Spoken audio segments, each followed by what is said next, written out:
Deep beneath our feet, a monster is at work. It is longer than a soccer field, weighs over 5,000 tons, and exerts enough force to crush a mountain into dust. This is the tunnel boring machine, or TBM, often called a mechanical mole.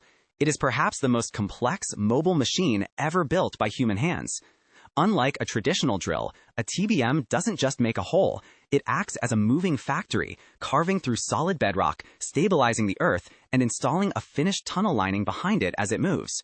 Whether it is boring under the English Channel or deep beneath the skyscrapers of New York City, these machines work in environments where a single structural failure could be catastrophic. To understand how they do it, we have to look past the dirt and grime and into the heart of precision engineering. We are talking about a machine that must withstand thousands of pounds of pressure per square inch while maintaining a course with the accuracy of a laser beam. From the massive cutting disc to the hydraulic nervous system, every part is engineered for one goal: to conquer the darkness beneath us and pave the way for the future of transportation. This is the anatomy of a Titan. The journey begins at the business end of the machine, the cutter head. This massive rotating disc can measure over 57 feet in diameter. It is not just one solid piece of metal, but a complex assembly of high-strength steel alloy. Bolted to this face are dozens of disc cutters, heavy wheels made of tungsten carbide. These aren't sharp like a knife. Instead, they are designed to crush. As the head rotates, these discs exert millions of pounds of force onto the rock face, creating tiny fractures that eventually cause the rock to shatter and fall away. To build this, engineers must use specialized smelting processes to ensure the steel can survive temperatures of over 1,000 degrees Fahrenheit generated by pure friction. Every single disc is a marvel of metallurgy, designed to be replaced in the dark, cramped spaces of the excavation chamber. The spacing of these cutters is calculated using advanced computer modeling to ensure the rock breaks efficiently without overtaxing the giant electric motors that spin the head. If the geometry is off by even a few millimeters, the entire machine could vibrate itself to pieces. It is a brutal dance of force and finesse, where the hardest materials on Earth meet their match. If the cutter head is the teeth of the machine, then the hydraulic system is the muscle. Behind the head lies a forest of massive hydraulic cylinders.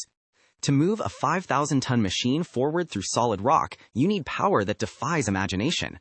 These rams press against the already installed tunnel segments behind the machine, pushing the entire TBM forward with a force of over 20,000 tons. This is equivalent to the weight of 3,000 African elephants pushing on a single point. The precision required here is incredible. Each cylinder is controlled by a sub-millimeter accurate sensor system. By varying the pressure in different cylinders, the pilot can steer the machine, carving out curves or adjusting the grade of the tunnel. The fluid inside these systems is specialized synthetic oil, designed not to compress under extreme pressure and to resist fire. Huge hydraulic pumps driven by high-voltage electric motors circulate thousands of gallons of fluid every minute. This hydraulic heart must beat constantly. If the pressure drops, the machine stops. And in the high-pressure environment of a deep tunnel, stopping can be the first step towards being buried alive. This is engineering at its most pressurized level. As the machine moves forward, it creates a void. Without support, the millions of tons of earth and water above would cause a collapse in seconds. This is where the shield comes in. The shield is a massive, cylindrical skin composed of reinforced steel plates, several inches thick. It acts as a temporary roof, protecting the internal components and the crew. There are different types of shields depending on the geology. In soft ground tunneling, an earth pressure balance shield is used. It actually uses the excavated soil itself to create a pressurized chamber that balances the weight of the water and mud outside. This prevents the ground above from sinking, a vital feature when you are tunneling under a city street. The manufacturing of these shields is an exercise in heavy industry. Massive plates are curved using rolling mills that exert thousands of tons of pressure, then welded together using robotic arms to ensure every seam is airtight and water-resistant. The shield is the machine's armor, a protective cocoon that allows a delicate factory environment to exist inside a mountain. It is the only thing standing between the workers and the crushing weight of the planet. Where does all that crushed rock go? As the cutter head grinds the face, the debris, known as muck, falls through openings in the head into a mixing chamber. From here, it must be removed constantly to keep the machine moving. In many TBMs, a massive screw conveyor is used. Imagine a giant drill bit inside a tube, spinning at high speeds. It pulls the muck out of the pressurized front and moves it to the back of the machine. This is a critical transition point. The screw must remove the rock while maintaining the pressure in the excavation chamber, much like an airlock on a spacecraft. If the pressure is lost, the tunnel face could collapse. The muck is then dumped onto a continuous conveyor belt that can stretch for miles, all the way back to the tunnel entrance. In large projects, these belts move thousands of tons of material every hour. The engineering of the belt is its own challenge. It must be able to extend as the machine moves deeper, unfolding like a never-ending ribbon of industrial rubber.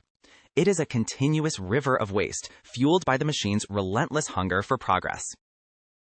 While the front of the machine is focused on destruction, the rear is focused on construction. This is the erector arm, a massive robotic limb that behaves with the precision of a surgeon.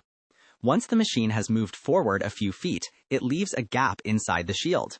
The erector arm picks up precast concrete segments, each weighing several tons, and fits them together to form a perfect circle. These segments are the finished walls of the tunnel. They are manufactured in a specialized factory on the surface where concrete is poured into high-precision steel molds with tolerances of less than a millimeter. Each segment is fitted with a rubber gasket that, when compressed, creates an absolutely watertight seal. The arm rotates and slides, placing 6 or 7 segments to complete a ring. Once the ring is locked in place, the hydraulic rams of the TBM pull their feet back and push off this new solid wall to move forward again. It is a leapfrog process. Destroy, move, build, repeat. In this way, the machine literally builds its own road as it travels deeper into the earth. Even with the concrete segments in place, there is still a small gap between the outside of the ring and the raw rock face left by the shield. If left empty, the ground could shift, leading to cracks or surface sinkholes. To solve this, the TBM performs a process called grouting. As the shield moves forward, a specialized mixture of cement, sand, and chemical additives is pumped into this annular space at high pressure. This grout hardens quickly, locking the tunnel segments into the surrounding rock and creating a secondary waterproof barrier. The chemistry of the grout is vital. It must be fluid enough to flow through hundreds of feet of pipe, but thick enough to stay in place once injected. Engineers constantly monitor the injection pressure.